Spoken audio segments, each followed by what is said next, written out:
Hey everyone, आज की हमारी कहानी का नाम है एक फ़ौजी की कहानी। ये कहानी एक सैनिक की है जो वियतनाम में युद्ध के लिए गया था।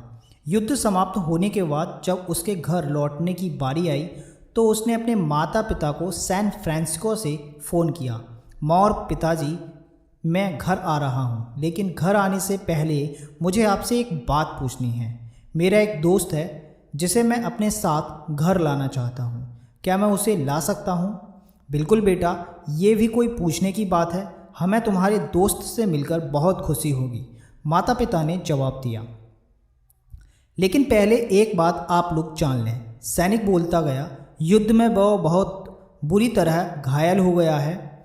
उसने एक बारूदी सुरंग पर पैर रख दिया था और उसमें उसने अपना एक हाथ और एक पैर गंवा दिया।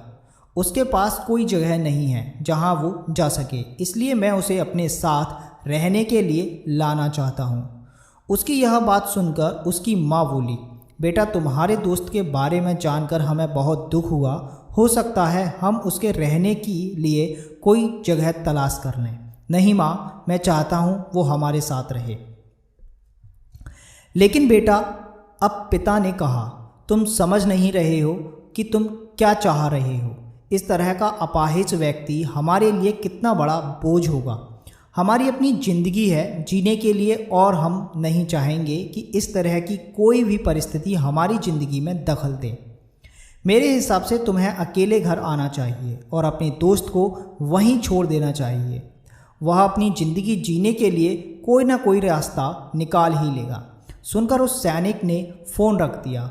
कुछ दिनों के बाद उसके माता पिता को सैन फ्रांसिस्को पुलिस से एक संदेश मिला जिसमें उन्हें बताया गया कि उनके बेटे की एक बिल्डिंग से गिरकर मौत हो चुकी है।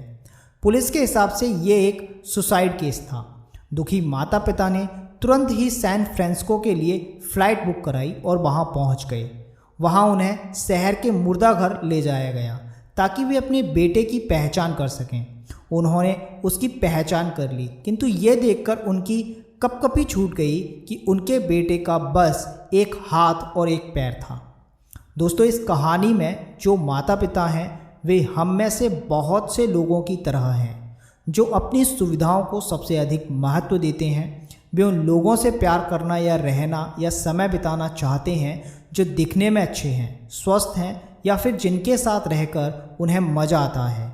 वे ऐसे लोगों को पसंद नहीं करते जो देखने में स्वस्थ, सुंदर या स्मार्ट नहीं हैं या जिनके साथ वे मज़ा नहीं कर पाते या जो किसी भी रूप में उनके लिए अशुभजनक है।